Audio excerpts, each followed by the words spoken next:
You'd think people are all about winning, right? Chasing that next big gain.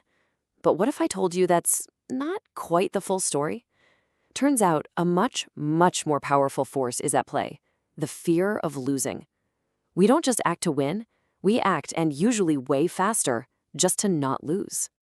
Okay, so check this out. A lottery company tweaked their slogan. Just a tiny change.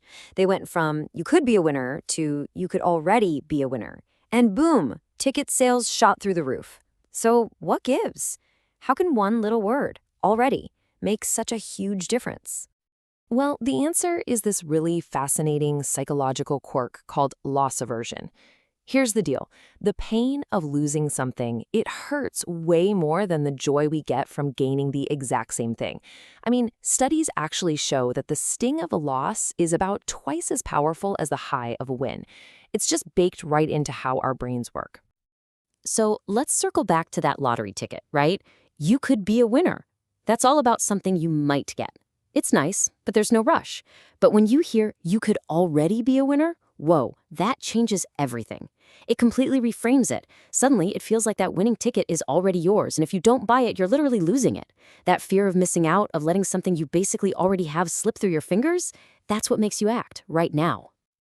And this isn't just some clever trick for selling lottery tickets, you know. This whole idea of framing things around a potential loss, you can use it pretty much anywhere you need to be persuasive.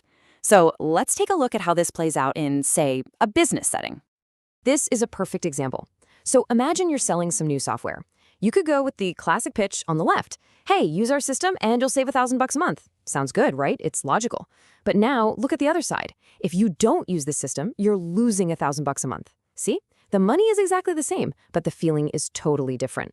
The second one frames not doing anything as an active, ongoing loss, and that just feels so much more urgent. So here's the big takeaway.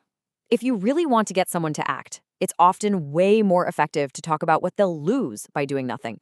Forget just listing the benefits. Showing them what they're actively missing out on, that's a game changer. It turns your idea from a nice to have into an "I need this right now." And hey, you can start using this right away. It's basically a simple two-step process. First, just figure out the main benefit, the good thing your idea offers. Let's say it's more free time. Got it? Okay, step 2, just flip it. Reframe that gain as a loss. So instead of saying, "our product gives you more free time," you ask, "how much time are you losing every single week by not using our product?" Feel that difference? It hits harder, resonant? This quote just nails it perfectly. You know, we all love the idea of winning, of gaining something new. But when it comes down to it, what really gets us to move is that powerful instinct to avoid losing.